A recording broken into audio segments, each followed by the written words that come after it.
Morbid Facts, Part 582. A 27-year-old beauty queen from Kosovo has reportedly died after attempting to flee from police. Güler Erdogan allegedly tried driving home while drunk until she ran into a police checkpoint. After a breathalyzer recorded her BAC as 3 times the legal limit, she decided to flee from the scene on foot, fearing that her modeling career was over. She ran over to the edge of the overpass and reportedly fell over by accident, plummeting 50 feet onto the 6-lane motorway below before she was fatally struck by a car. In 2012, a woman from South Carolina discovered that her ex-boyfriend of 12 years had been secretly living in her attic for several weeks. She'd been hearing strange noises and nails dropping from the ceiling of her bedroom, before eventually sending her nephew to investigate, who found the man sleeping on the attic's heating unit. The ex-boyfriend had also rigged the ceiling vents to apparently look into the woman's bedroom from above. Upon discovery, he fled the scene before police arrived but was later apprehended.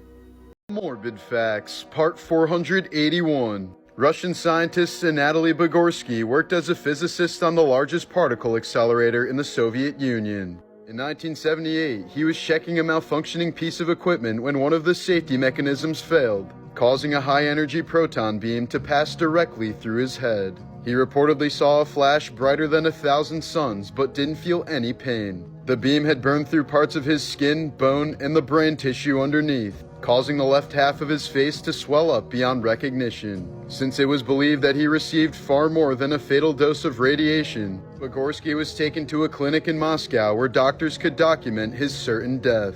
But miraculously, Bogorsky survived, completed his PhD, and continued working as a particle physicist. Nearly 50 years later, he's still alive to this day with relatively minor symptoms.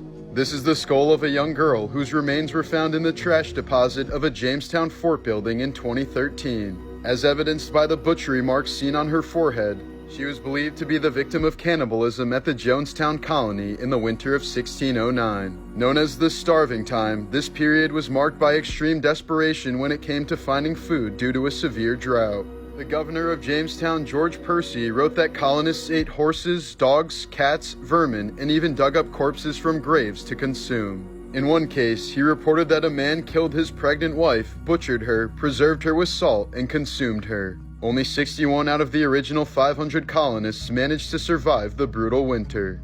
Morbid Facts, Part 418. In 2004, a deranged fan rushed the stage during the first song at a Pantera concert and fatally shot legendary guitarist Dimebag Darrell multiple times with a pistol. He then killed 3 others attempting to subdue him while injuring 3 more before being shot in the head by an officer. The killer's motive remains unclear to this day. During a live firing demonstration in 1942, a Royal Air Force pilot accidentally opened fire on a crowd of spectators. 25 British soldiers were killed while another 71 were wounded after being mistaken for dummies. After his floppy trouser snake was torn off in a car accident when he was 6 years old, 43-year-old Mohammed Abad received a fully functional bionic 8-inch pecker. It was constructed over a 3-year period using skin grafts and is complete with a mechanical interior and a fluid pouch to give him erections at the press of a button. According to the surgeons involved, its function is still complete enough for Abad to be able to father a child with his still intact right nut.